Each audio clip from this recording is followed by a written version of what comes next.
네, 자리에서 잠시 일어나셔서 우리 같이 한 목소리로 하나님의 말씀 봉독합니다. 사도행전 16장 22절에서 25절까지 같이 한 목소리로 읽도록 하겠습니다.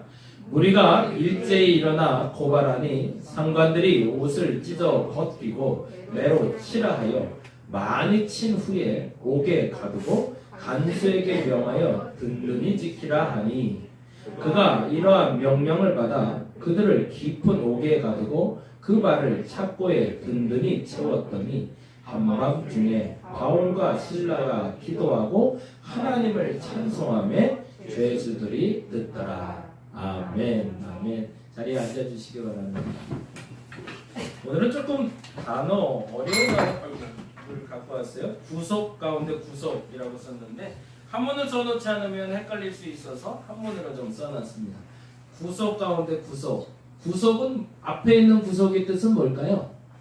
감옥에 갇힌 것처럼 누군가를 어떤 제한된 공간에 가둬놓는 게 구속이고요.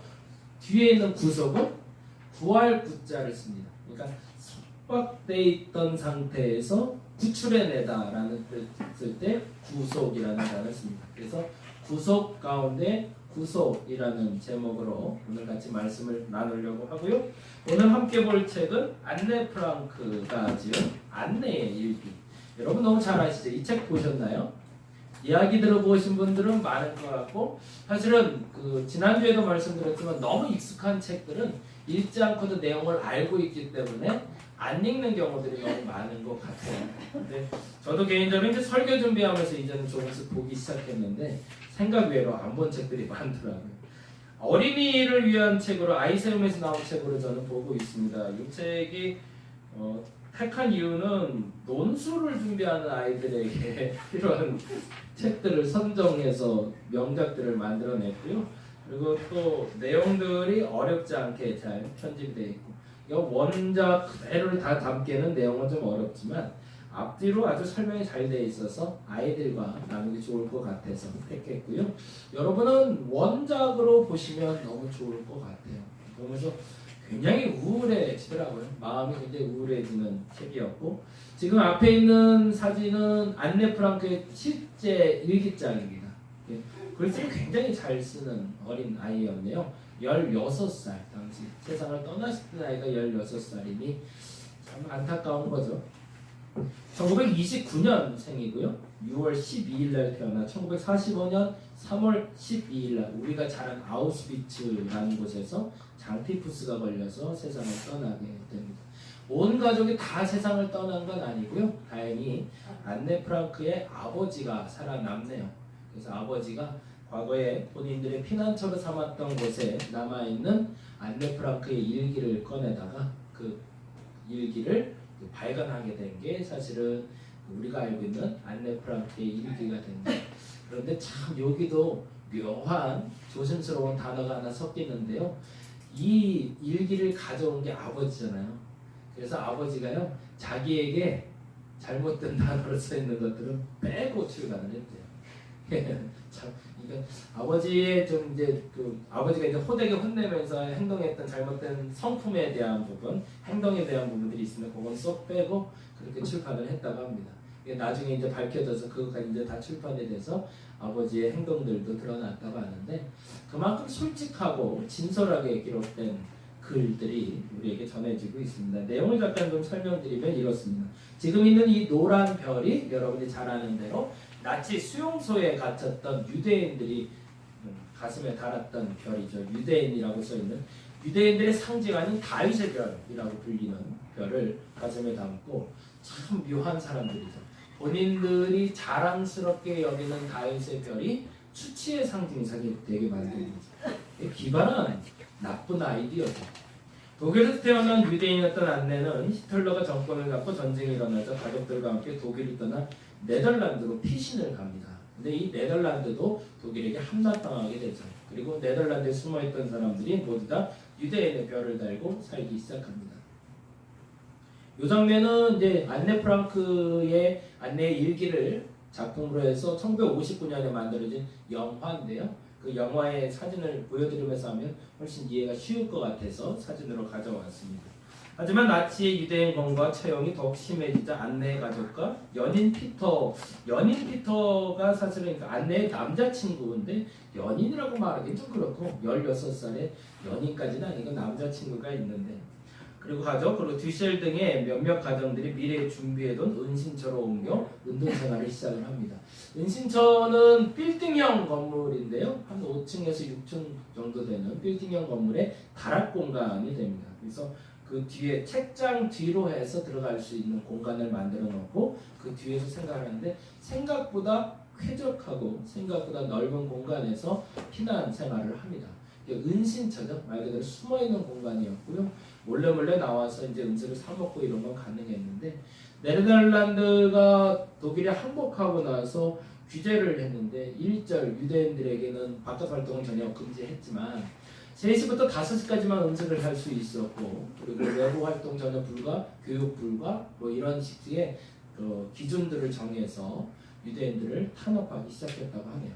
이게 뭐 생활의 제한을 두고 원래 시작을 했다가 그 생활의 제한을 풀어버리면서 유대인들을 잡아다가 이제 수용소로 넣고 병든 사람들, 나이 든 사람들은 바로 가스실에서 처형이 되고 그리고 살아있는 사람들 중에 건강한 사람들은 노동 일들을 하게 만드는 상황으로 벌어지게 되죠. 근데 참 재미난 건 언제 들킬지 몰라 공포에 떨며 숨죽여 생활하던 그때 1942년에 안네 프랑크에게 생일 선물을 줍니다. 그게 참 유대인의 독특한 특징인 것 같아요. 죽음의 위기 앞에서 생일 파티를 하는 거예요. 그리고 생일 파티를 하면서 안네에게 일기장을 선물해 주는 게 시작이었습니다. 그래서 그 일기장에 본인의 일기를 적기 시작하는데 안네가 일기를 쓰는 방식이 참 재밌어요. 그냥 우리처럼 오늘 아침에 일어났다 그래서 뭐 했다 이렇게 적은 게 아니라 화자를 정해요. 키티라고 일기장에게 이름을 정해줍니다. 그리고 키티에게 자기가 말하는 식이에요.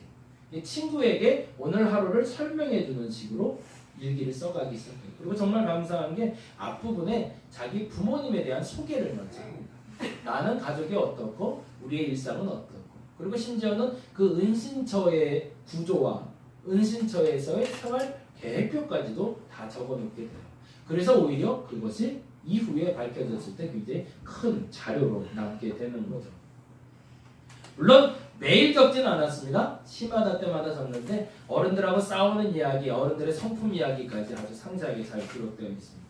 그렇게 2년을 이 은신처에서 살게 됩니다. 악몽 같은 은둔 생활 끝에 결국엔 발각되게 되죠. 그리고 유대인 수용소인 아우슈비츠라는 곳으로 끌려가게 됩니다. 끌려가서 먼저 언니가 장티푸스에 걸려요. 그리고 언니를 간병하다가 결국에 안내도 장티푸스에 걸려서 세상을 떠나게 됩니다. 그리고 시간이 흘러서 독일이 패망한 후에 안내의 아버지가 독일군의 눈을 피해 숨어 지냈던 은시처를 다시 가게 돼요. 그리고 그곳에 창고 안에 있었던 안내의 일기장을 그때 발견하고 책으로 출판한 것이 오늘 우리들의 손에 있는 이 안내의 일기라는 책입니다. 이 얘기를 통해서 이렇게 좀 얘기를 했으면 좋겠어요. 첫째는 기록한다는 게 뭘까? 저는 그 손기도라는 걸 많이 강조를 해요. 그래서 그 뭐 기도를 무슨 손으로 하냐고 자꾸 얘기하시는데 그게 왜 중요하냐면 여기 써 있는 대로예요. 기록한다는 건 역사가 새로 시작된다는 걸 말합니다. 왜 중요할까요? 기록되면 과거를 들여다볼 수 있고요. 기록한다는 건 오늘의 흔적이 남는 거고요. 과거를 되돌아보며 오늘의 흔적이 남으면 내일을 살 수 있는 힘이 생겨요. 근데 사람들이 기록해 놓지 않기 때문에 어떻게 살아야 될지 몰라요. 물론 이 코로나와 같은 상황은 과거에 전대미문의 사건이거든요. 그래서 사람들이요 코로나를 볼 때도 사실은 과거의 흔적을 찾아갑니다. 뭘 찾아가는 걸까요? 과거의 기록을 뒤지는 거죠. 왜? 그 과거의 기록을 통해서 오늘을 살아갈 수 있는 발판이 만들어지니까. 일상도 마찬가지라는 겁니다. 각 사람의 삶이 얼마나 허술한지 얼마나 대단한지는 중요하지 않습니다. 제일 중요한 건 나의 남겨진 기록이 나를 버티는 힘이 되고 나를 세우는 힘이 된다는 거예요. 근데 생각해보니 저도 그래서 일기라는 것도 써보기도 했고요. 뭐 물론 저 사람과 연애할 때 연애 편지라는 것도 써보기도 했어요. 그런데 해보니까 기도를 기록하는 만큼 소중한 게 없더라고요. 왜요? 기도라는 건 나와의 관계에서만 기록되는 것이 아니라 그 가운데 한 분이 더 계시거든요. 하나님이라는 분이 보시더라고요. 그리고 그 기록물에 대해서 하나님이 반응해 주십니다. 내가 적었던 그 기록물이 내 솔직한 기록문이어야겠죠. 그냥 단지 안내 일기처럼 정말로 순수하게 그때의 사건뿐만 아니라 자기의 감정까지도 기록하는 게 손기도문이어야 됩니다. 근데 그 기록문을 통해서 하나님이 반응해 주세요. 그래서 그 다음 과정으로 연결하는 연결고리를 만들어 주시더라는 거죠. 혹여 지금까지 안 해왔던 분들이 있다면 한번 해보시면 좋겠어요. 요즘에 핸드폰 너무 좋아요. 그래서 저 아는 목사님, 나이 70됐으면 이번에 은퇴하신 목사님도 그러시더라고요. 그래서 제가 확신을 가졌어요. 그분이 기도할 때 예전에는 메모지를 갖고 올라가셨대요. 근데 어느 날부터 핸드폰에 이제 기록이 가능하니까 핸드폰을 들고 들어갔습니다. 그래서 기도할 때 기도하다가 생각나면 무조건 기록하는 거예요. 기도문도 기록하고. 그리고 그분이 그 얘기를 하시는 거예요. 내 평생 목회의 기록은 여기 남겨 있고 내 목회는 여기서부터 시작되고 여기서 마무리된다.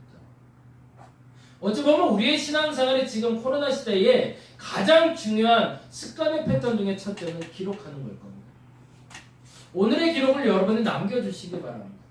여러분 자신을 위해서 남겨주시고요. 그리고 후손을 위해서 꼭 남겨주시고, 그리고 그 기록물들이 누적되었을 때 후손들이 동일한 코로나와 같은 이 위기를 만났을 때 이들이 어떻게 이겨냈는지를 얻을 수 있는 매우 중요한 역사적인 자료가 될 것이고, 뿐만 아니라 여러분의 신앙을 위해서 신앙이 버팀목과 그리고 한 번 더 진보되기 위한 매우 소중한 자료가 되어질 겁니다. 손기도 혹시 안 나온 수 있던다면 오늘부터라도 꼭 한번 시작해 보시면 굉장히 큰 효과를 보게 되실 겁니다.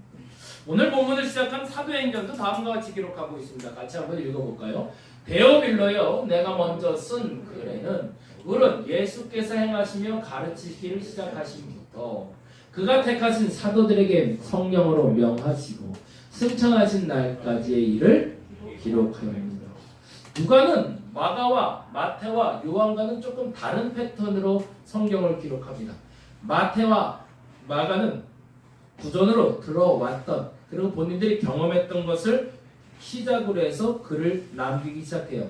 목적은 하나였어요. 왜냐하면 이 시대가 가기 전에 역사가 사라질 위기가 왔던 겁니다. 58년에서 60년경이 되니까 예수님이 부활하신 후에 50년이 지났는데 예수님은 재림하지 않고, 그리고 역사적으로 예수님을 경험했던 사도들도 세상을 다 떠났고, 심지어는 예수님을 아는 사람들에 대한 그림자가 사라질 위기에 봉착하자 그 기록물을 남겨서 후손들에게 전해야 될 필요를 느끼기 시작했습니다. 더 중요한 건 사람들이 알고 있는 예수의 모습이 너무 다양한 거예요. 사람들마다 말이 너무 달라요. 그래서 정통의, 정말로 정직하게 바른 예수를 전할 필요를 느끼게 돼서 기록한 것이 마태복음과 마가복음이었습니다. 그런데 누가는 조금 다른 패턴이었어요. 원래 예수님 잘 몰랐어요. 근데 어느 날 아주 좋은 친구를 만나게 됐습니다. 그 친구의 이름은 바울이었습니다. 그의 주치의를 쫓아다니다가 아주 재미난 사실을 알게 됐습니다. 이게 뭐지? 라는 거예요. 도대체 저 사람이 말하는 예수는 뭐지? 도대체 왜 이렇게 저 사람은 예수에 미쳐 살지? 예수가 전부를 했는데 도대체 예수는 어떤 사람일까 궁금해지기 시작했습니다. 그래서 누가는요, 자료를 수집하기 시작해요. 그게 다른 복음서와 다른 겁니다. 마태와 마가는 자신이 들었던 것과 기억하고 있는 것을 타이핑해서 적었다면, 누가는 스스로 예루살렘과 유대 지역을 돌아다니면서 남겨 있었던 모든 기록들을 모으기 시작합니다. 그리고 기록을 모아서 쓴 게 누가복음이었고, 그 기록만으로는 조금 좀 아쉬웠던 거예요. 왜요? 그 후에도 역사는 흘러가고 있었습니다. 그래서 예수님이 돌아가신 날까지 예수께서 행하시며 가르치기 시작하신부터 라고 생각했던 누가복음에 대한 기록을 남기고 나니 그 예수를 믿고 살아가는 사람들에 대한 이야기의 기록의 필요성도 느꼈던 거죠. 그리고 더 재미난 건 누가는 바울과 여행하면서 남겼던 기록이 남아 있었던 겁니다. 그래서 사도행전에 보면 우리가라는 단어가 나와요. 그래서 그가 택하신 사도들에게 성령으로 명하시고 승천하신 날까지의 기록뿐만 아니라 그 후에 기록을 남기기 시작했는데 그게 바로 사도행전입니다. 만일에 누가가 이렇게 기록하지 않았다면 우리는 그렇게 상세한 예수님의 실제적인 역사를 만나볼 수 없었을 겁니다.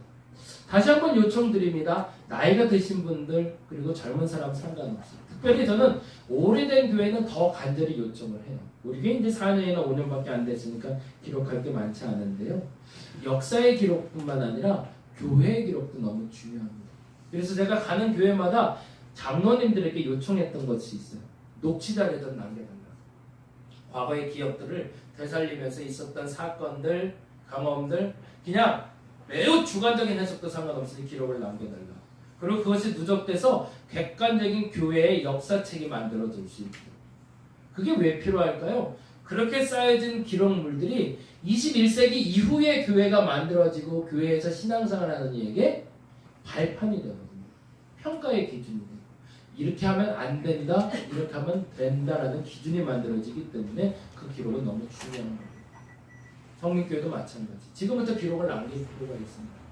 왜 싸우고, 왜 칭찬받고, 왜 사랑했는지에 대한 기록이 남아야 됩니다.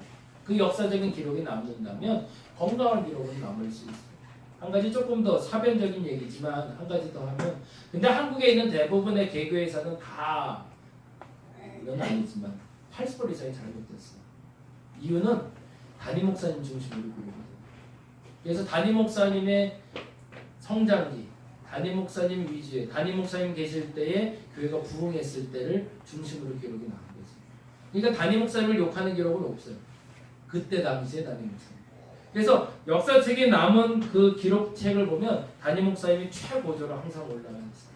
그러다 보니까 잘못된 얘기나 혹은 그 안에서 있었던 이야기들에 대해서 기억이 없어진 책들이 많습니다. 그래서 다시 한번 부탁을 드려요. 기록을 할 때는 평신도들의 기록이 매우 중요합니다. 그래서 객관적인 자료가 만들어집니다. 제가 박사과정을 하면서 하고 싶었던 일이 그거였어요. 개교회사를 다시 정리하고 싶어요. 100년이 됐는데 100년의 기록을 찾아봐도요. 그 100년의 기록 중에 건강하게 바르게 기록된 책이 별로 없어요. 다 그 담임 목사님 덕분에 이렇게까지 오는 거예요. 그런 거 말고. 교회가 교회이기 위해서 필요했던 성도들의 움직임, 그 마음들이 모여져서 교회가 어떻게 만들어진지를 볼 수 있어야 됩니다. 저희 교회를 시작하는데도 그 역사책이 굉장히 큰 도움이 됐고요. 두 번째는 너무 중요한 게 있습니다. 아까 말씀드린 대로 기록하는 것이 중요한 이유는 자신을 뺏기지 않기 때문에 그렇습니다. 자기를 돌아볼 수 있는 과거를 가진 사람, 현재를 가진 사람은 결코 자신을 뺏기지 않습니다. 근데 안타깝지만 자기를 뺏겨버리는 경우가 많다는 거죠. 뭐 때문에? 위기가 오고. 오늘은 그 얘기를 좀 성경을 통해서 좀 하려고 합니다. 21절부터 23절까지 말씀 같이 한번 볼까요? 사도행전 16장에 있는 얘기입니다. 같이 볼게요. 로마 사람인 우리가 받지도 못하고 행하지도 못할 풍속을 전한다 하거늘 우리가 일제히 일어나 고발하니 상관들이 옷을 찢어 벗기고 매로 칠하여. 로마 사람인 우리라는 사람은 누구를 얘기할까요? 당시에 빌립보 지역에 살고 있었던 로마인들을 얘기합니다. 근데 그들에게 예수 그리스도를 전하니 예수 그리스도를 전하는 사도 바울과 신라의 목소리를 듣기 싫다는 얘기죠. 그래서 우리가 일제히 일어나 고발하기 시작합니다. 잘못된 거 전하고 있어. 저거 잘못된 거야? 아닌 거야? 라고. 그리고 상관들이 옷을 찢어 벗겼답니다. 누구의 옷을 찢어 벗겼을까요? 바울과 신라. 그럼 이제 상황을 지금 이해시켜 드리려고 그래요. 우리는 감옥에 갇혀서 찬양했던 바울은 너무 잘 알아요. 근데 감옥에 갇혀서 찬양하기 전에 어떤 일을 겪었는지를 여러분이 아셔야 된다는 거예요. 상관들이 옷을 찢어 벗겼대요. 그러면 그 사람들은 이후에 감옥에 갇혔을 때 옷이 어떤 상태예요? 만신창이 된 상태입니다. 그 다음에 뭐라고 되어 있죠? 매로 칠하여. 단지 때리는 정도가 아니라 어느 정도로 되어 있어요? 23절에 보니까 많이 친 후에 라고 되어 있어요. 여기서 많이 친다는 죽기 전까지 때리는 걸 얘기합니다. 그들의 몸 상태가 그래요. 지금 사도 바울과 신라가 예수를 전했다는 이유 때문에 로마인들 뿐만 아니라 그때 당시 빌립보에 있는 그들에게 반발하던 세력들에게 옷도 다 찢어 발겨버리고 그리고 벌거벗은 상태에서 온몸이 얻어맞은 상태에서 감옥에 갇힌 거예요. 그 상태가 지금 직전 상태입니다. 옥에 가두고 간수에게 명하여 뭐라고 돼 있죠? 든든히 지키라. 그렇게 맞은 사람이 도망이나 갈 수 있을까? 도망 못 가요. 그러고 나서 24절에 보면 이렇게 되어 있습니다. 그가 이러한 명령을 받아 그들을 깊은 옥에 가두고 어떻게 돼요? 그 발을 착고에 든든히 채웠다. 그러니까 철로 된 도망가지 못하게 막아놓은 거죠. 뭐 수갑처럼 생긴 걸로 든든히 채워놨더니 그 다음에 웃긴 장면이 나오는 거죠. 25절에 뭐라고 되어 있죠? 한밤중에 바울과 신라가 기도했대요. 그리고 뭐 했대요? 하나님을 찬송했대요. 그리고 누가 들었대요? 죄수들도 들었대요. 죄수들은 무슨 생각했을까요? 노래하고 기도하는 이들 보고 미친놈 그랬겠죠. 그렇게 얻어맞고 돌았구나. 옷도 벗겨지고 저렇게 맞더니 미쳐버렸구나 라고 사람들은 생각했을 거예요. 그런데 재미난 일이 벌어진 거죠. 몸은 갇혔을 때 정신은 자유했던 거죠.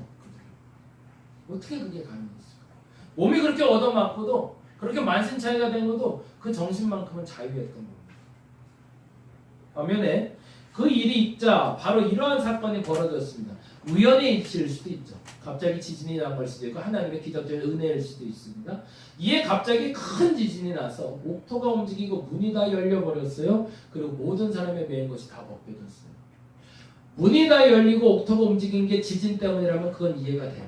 그건 자연재해가 맞죠. 근데 그 다음에 중요하죠. 모든 사람의 매인 게 다 벗어졌대요. 이건 성경에 있는 거죠. 만약에 지진 때문에 일어난 일이라면 착오가 풀리면 안 되잖아요. 그렇죠? 이건 성경의 역사인 거죠. 이 정도는 우리가 구별을 낼 수 있어야 될 겁니다. 단지 이것이 어떤 역사적인 증거로 그때 당시에 지진이 있었다라고 실증 자료를 가져올 수는 있어요. 그럴 수도 있죠. 근데 중요한 건 매였던 것을 벗겨진 거는 증명해낼 수가 없는 거죠. 그건 성령께서 하신 게 분명한 거죠. 그러면 누가 알았을까요? 이제는 죄인들이 저 사람들이 미친 게 아니군가를 안 거죠.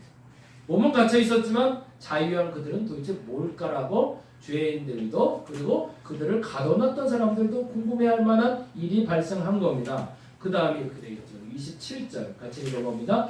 간수가 자다가 깨어 옥문들이 열린 것을 보고 죄수들이 도망한 줄 알고 칼을 빼어 자결하려 하는. 그래서 저는 이렇게 정리를 했어요.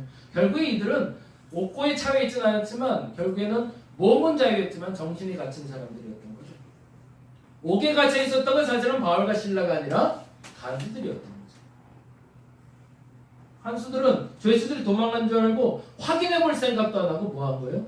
죽을 생각을 합니다. 왜요? 이미 그들의 정신은 그 안에 갇혀 있는 사람들이었으니까.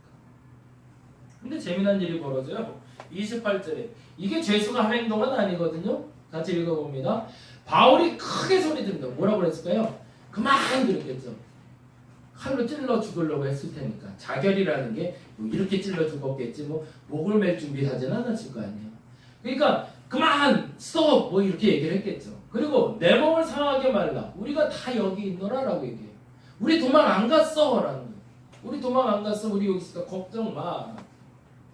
그리고 나서 29절에 보니 간수가 등불을 달라고 하여 뛰어들어가 무서워 떨며 바울과 신라 앞에 엎드리고 제가 엎드려진 건지 넘어진 건지는 알 수 없지만 근데 깜짝 놀란 거죠. 왜 이런 상황에도 도망을 안 갔지?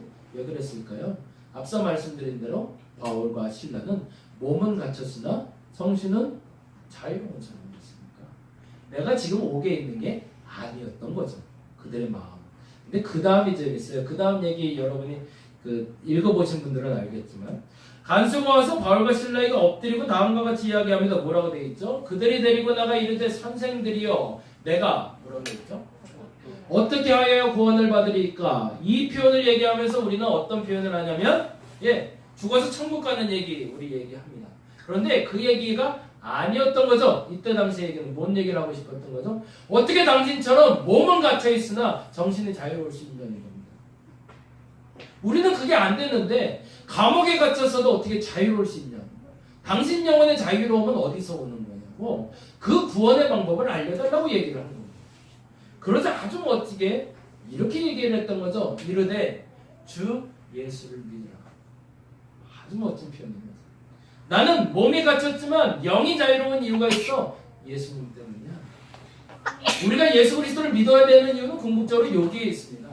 죽어서 천국 가는 것도 당연해요. 맞습니다. 거기까지도 인도해 주실 분이 우리 주님이십니다. 그런데 더 중요한 건 우리가 예수를 바로 믿으면 지금 갇혀있는 상황에서도 자유를 누릴 수 있다는 겁니다. 근데 이 말은 여유를 가질 수 있다는 얘기는 아니에요. 우리가 예수를 믿어 여유를 가진다는 게 아니라 자유를 가진다는 겁니다. 그게 다른 말로 하면 내 자신이 속박되지 않는다는 거예요. 어디에 어떤 상황에도 속박되지 않는다는 거예요. 그거를 사도 바울이 몸소 증명해내요. 한번 보세요. 어떻게 해야 구원을 받으니까 나도 당신처럼 영원히 좀 자유로웠으면 좋겠습니다. 그랬더니 바울이 뭐라고 그래요?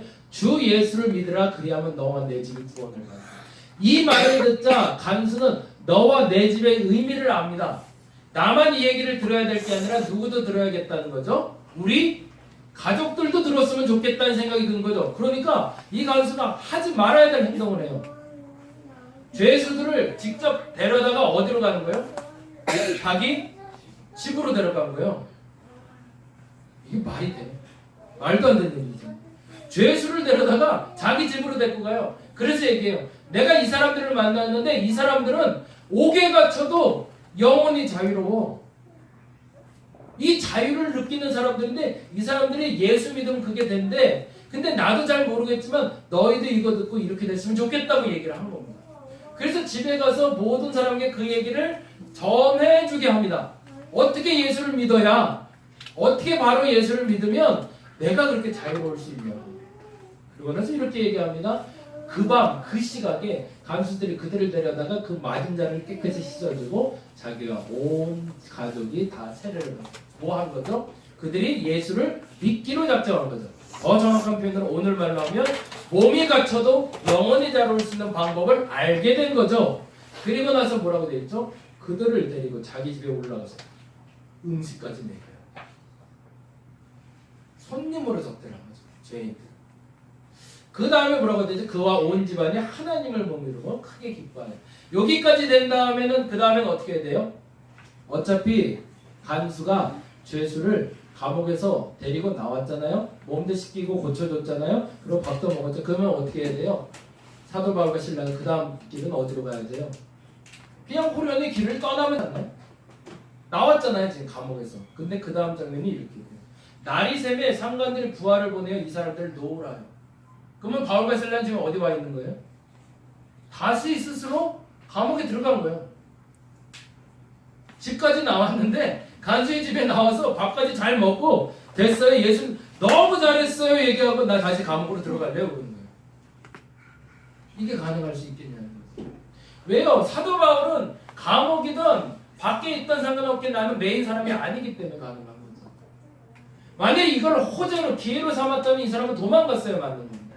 그러면 자기가 말한 대로 살지를 않는 거죠. 내가 말한 대로 살면 나는 다시 감옥으로 들어가야 맞는 거죠. 왜? 거기는 나를 가둘 수 없다고 난 말이 없으니까. 근데 그렇게 말해놓고 당신들 집에서 내가 잘 먹었으니 이제 난 갈게 이러고 가버리면 거짓말한 거죠. 사도 바울은 말한 대로 살았던 겁니다. 그래서 신라는 아마 이해를 못했을 것 같아요. 왜 또 들어가자고? 저기? 아니 치료까지 받고 밥까지 먹었으면 이제 가면 되지. 이 밤에 또 어딜 가? 근데 그 한밤중에 다시 감옥에 들어가서 창고를 채우는 겁니다. 스스로. 채워놓고 있는 거예요. 왜? 여기에 나를 가둘 수 없어 라고 말하는 거예요. 그리고 간수가 그 말대로 바울에게 말하되 상관들을 사람을 보여 너희를 놓으라 할 때까지 기다립니다. 그리고 사실은 다른 방법이 있었던 거죠. 바울이 이르되 로마 사람이 우리를 죄도 정하지 아니하고 공중 앞에서 때리고 옥에 가두었다가 이제는 가만히 내보내려고 하냐? 아니라 직접 와서 사과해 라고 얘기하는 거죠. 그리고 사과를 받고 데리고 나가야 하리라 라고 이야기를 듣고 그들로 스스로 내 착고를 풀고 데리고 나가게 하면서 나가게 됩니다. 그때 당시에 간수들은 뭘 느꼈을까요? 아, 믿음이 뭔지를 눈으로 본 거죠. 그것은 기적을 봤다는 얘기가 아니라 착고가 풀렸다는 거, 지진이 났다는 게 그들에게 중요한 게 아니었던 거예요. 도대체 저들은 뭘까? 저들이 믿는 예수는 도대체 뭔데 저렇게 얻어맞고도 저렇게 착고인 태우도도 저렇게 마음이 편할 수 있는 거지? 어떻게 기도해? 어떻게 찬송해? 어떻게 저렇게 자유로울 수 있지? 라는 거죠. 근데 그걸 누가 알게 된 거죠? 간수가 알게 된 거죠. 다시 옥으로 들어가는 바울을 보면서. 그리고 그 앞에서 당당하게 다시 나오는 바울을 보면서 간수는 알게 된 거죠. 예수 제대로 믿을 필요 있겠구나. 예수 믿는 게 이런 거구나. 그리고 빌립보에는 루디아가 이 간수가 최초의 교인으로 자리를 잡게 됩니다. 오늘의 다짐을 다시 한번 읽어봅니다. 기록한다는 것은 역사가 새롭게 시작되었다는 겁니다. 만약에 이 사도 바울의 기록이 남아있지 않았다면 우리는 진정한 자유가 무엇인지를 경험하지 못했을 겁니다. 아니, 알 수 있는 방법이 다른 방법으로 알아봤어야 될 겁니다.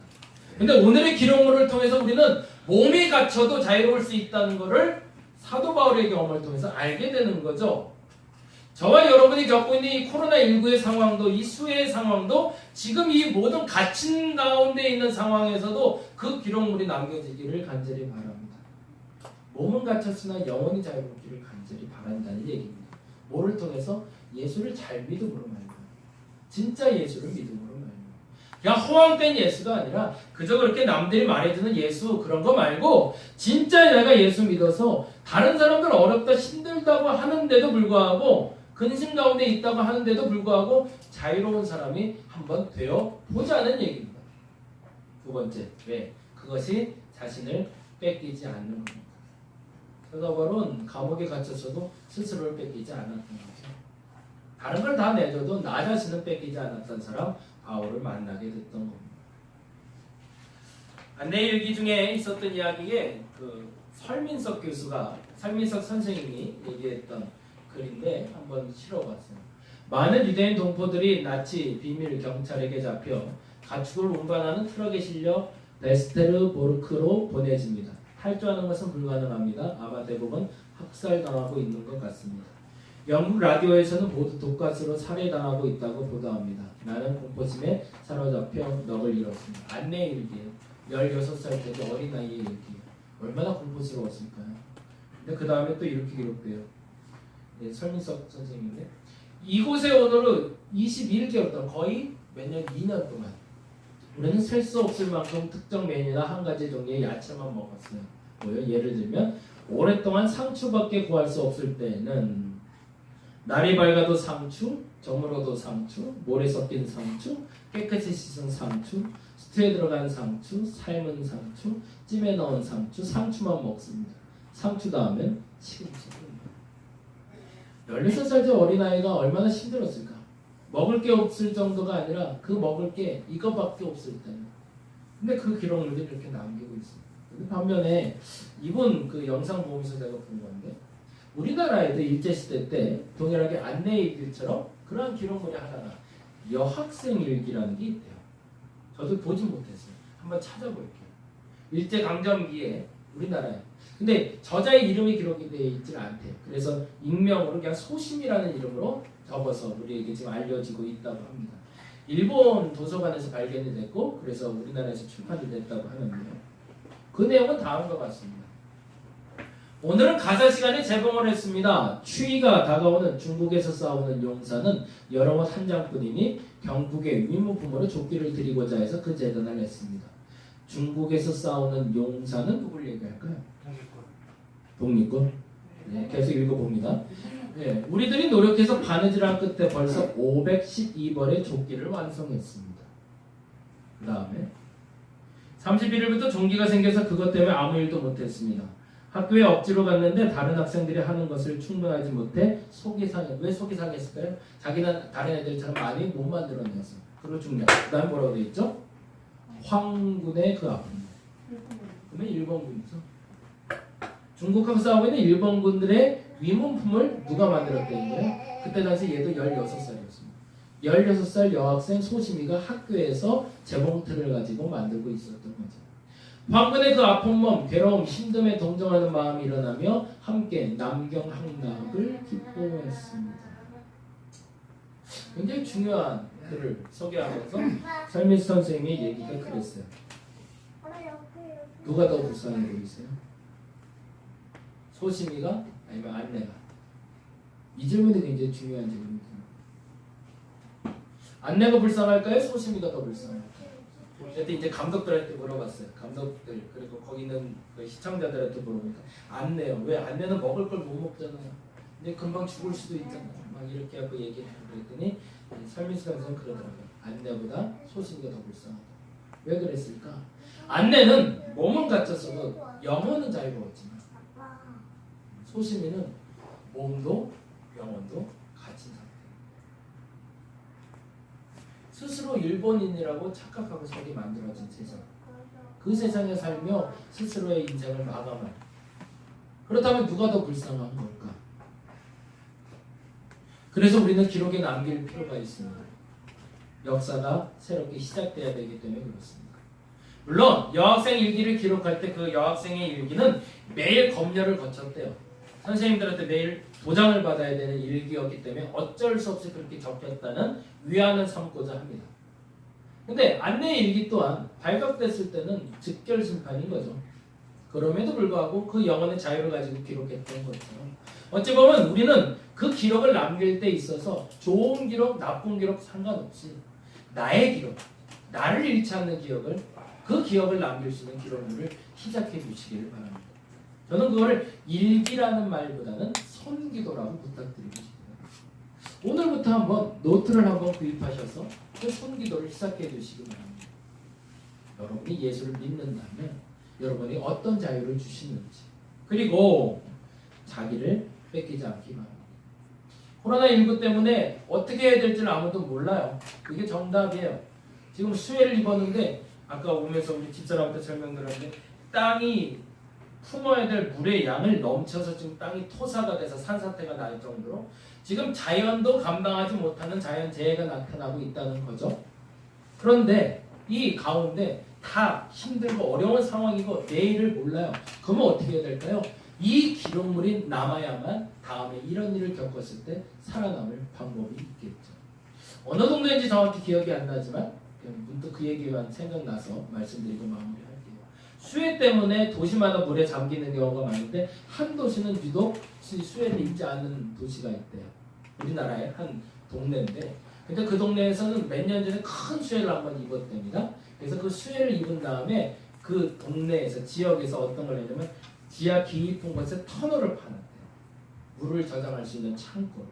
그래서 물이 수해가 너무 깊어져서 물이 너무 많이 쏟아지면 그 창고에다가 담아놨다가 물을 빠져내는 통로를 만들어놨답니다. 양천구인가? 어딘가? 그래서 거기 가면 그 지하에 큰 벙커 같은 큰 통로가 있어요. 그 안에 물을 저장했다 빼는 거죠. 사고를 당해본 사람들 중에 그 사고를 두 번 다시 안 당하는 사람이 있고 사고를 당하는 사람 중에 동일하게 반복해서 당하는 사람이 있습니다. 제가 요즘 보는 드라마가 또 하나 있는데 미생이라는 드라마에 그 말이 나오더라고요. 미생 보셨나요? 한 사람이 한 번의 실수를 한 건 알고 실수하는 건 실수야. 그런데 한 번 실수를 알고도 또 하게 되면 그 사람은 실패자야 라고 얘기하더라고요. 동일한 실수를 하지 않도록 나를 잃지 않도록 한 번의 실수가 실패로 마무리되지 않도록 여러분의 기록물을 남겨서 여러분 자신을 뺏기지 않는 안내와 같은 바울과 같은 정말 여러분 되시기를 간절히 바랍니다. 기도하겠습니다.